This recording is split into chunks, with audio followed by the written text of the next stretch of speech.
खाकर पाठशाला में आपका हार्दिक स्वागत अभिनंदन। आज से हम एयरफोर्स एग्ज़ाम 2024 सिंटेक्स सेकंड की इंग्लिश विषय की प्रथम क्लास में टेंस के बारे में पढ़ेंगे। आपके टेंस के 2 सेशन होंगे। पहले सेशन के अंदर मैं आपको रूल बताऊंगा, यानी बेसिक टेंस के बारे में बताऊंगा कि टेंस कौन कौन से होते हैं, उनकी हेल्पिंग वर्ब क्या होती है, उनकी बारे में सामान्य जानकारी आपको इस सेशन के अंदर दूंगा। अगले सेशन में हम एयरफोर्स एग्ज़ाम से रिलेटेड महत्वपूर्ण रूल्स और टेंस के एग्जाम्पल पढ़ने का काम करेंगे। साथियों, जैसा कि आप सबको पता है कि टेंस 3 प्रकार के होते हैं। टेंस 3 प्रकार के होते हैं: प्रेजेंट टेंस, पास्ट टेंस और फ्यूचर टेंस। और इन 3 टेंस के फिर 4 पार्ट और होते हैं, यानी 3 × 4 टोटल हो गए अपने 12 टेंस। टोटल 12 टेंस हमें पढ़ने होते हैं जो हमारे एग्ज़ाम के अंदर पूछे जाते हैं। टेंस का क्वेश्चन पूछा जाता है या तो एरर वाले क्वेश्चन में, जो अपने सपोर्टिंग एरर के 3 से 4 क्वेश्चन आते हैं उनके अंदर पूछा जाता है, या फिल इन द ब्लैंक्स के अंदर टेंस का क्वेश्चन पूछ लिया जाता है। इन 2 प्रकार से एयरफोर्स के अंदर टेंस का क्वेश्चन पूछा जाता है। इसके अलावा मैं बात करूँ अगर अपने टेंस कहाँ काम आएंगे, तो अपने टेंस एक वॉइस में, नरेशन में, इन दोनों जगह भी टेंस काम आएंगे। यानी टेंस आपके एयरफोर्स एग्ज़ाम में लगभग 4-5 नंबर की भूमिका इंग्लिश विषय के अंदर निभाएंगे। आज और कल के 2 सेशन में हम इन 4 से 5 नंबरों को पक्का करेंगे। तो आपने देख लिया कि टेंस होते हैं 3 प्रकार के: प्रेजेंट टेंस, पास्ट टेंस और फ्यूचर टेंस। ठीक है, अब मैं आपको एक एक बताता हूँ। देखो, इन चारों के 4 सबॉर्डिनेट पार्ट होते हैं, इन 4 अलग पार्ट होते हैं। एक सिंपल होता है, एक कंटिन्यूस होता है, फिर परफेक्ट होता है और फिर परफेक्ट कंटिन्यूस होता है। ये तीनों के 4 भाग होते हैं। जैसा कि मैंने आपको बताया कि कुल 12 टेंस होते हैं। तो पहले मैं आपको बताता हूँ प्रेजेंट सिंपल के बारे में।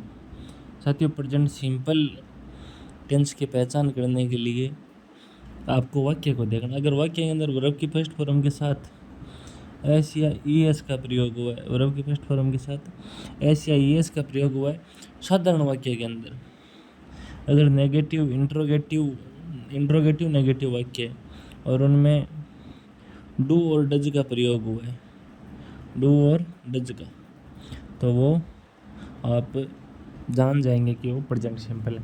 यानी प्रेजेंट सिंपल की आपके लिए मैं पहचान की बात करूं तो या तो वर्ब की फर्स्ट फॉर्म के साथ एस या ई एस दिया गया हो, या वाक्य में डू या डज दिया गया हो, तो वो वाक्य प्रेजेंट सिंपल का होगा। आपको यहाँ इतनी बात ध्यान रखनी है कि प्रेजेंट सिंपल का कौन सा वाक्य होगा। प्रेजेंट कंटिन्यूस का वाक्य वो होगा जिसके अंदर इजारम मिलेगा। यानी आपको अगर किसी भी वाक्य में इजारम और वर्ब की फर्स्ट फॉर्म के साथ आईएनजी मिले, इजारम प्लस वर्ब की फर्स्ट फॉर्म के साथ आईएनजी मिले, तो वाक्य प्रेजेंट कंटिन्यूस टेंस का होगा। इस चीज़ को ध्यान रखना है। उसके बाद प्रेजेंट परफेक्ट टेंस कैसे पहचानोगे कि अगर है जेव प्लस वर्ब की थर्ड फॉर्म है साथ में, क्या है जेव प्लस वर्ब की थर्ड फॉर्म, है जेव प्लस वर्ब की थर्ड फॉर्म, है जेव प्लस वर्ब की थर्ड फॉर्म अगर वाक्य में है तो वो प्रेजेंट परफेक्ट टेंस का वाक्य होगा। प्रेजेंट परफेक्ट कंटिन्यूस का वाक्य होगा जिसमें है जेव बिन प्लस वर्ब की फर्स्ट फॉर्म है जेव बिन प्लस वर्ब की फर्स्ट फॉर्म जिस वाक्य में मिले, आपका वो वाक्य प्रेजेंट परफेक्ट कंटिन्यूस टेंस का होगा। अब एक बार इन चारों को फिर देखते हैं।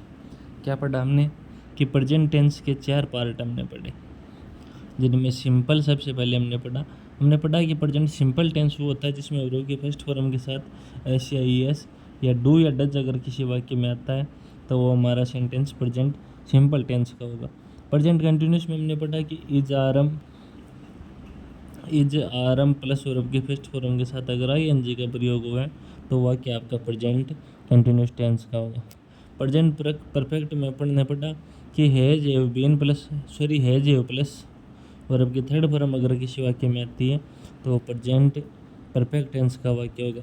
और प्रेजेंट कंटिन्यूस के वाक्य में हैज एव बीन प्लस वर्ब की फर्स्ट फॉर्म, यानी क्या क्या ध्यान रखना है, डू डज इज आरम हैज एव हैज बीन हैव बीन, ये अपने प्रेजेंट टेंस से रिलेटेड होते हैं। तो प्रेजेंट टेंस का आपने 4 पार्ट्स के बारे में पूरा पढ़ लिया।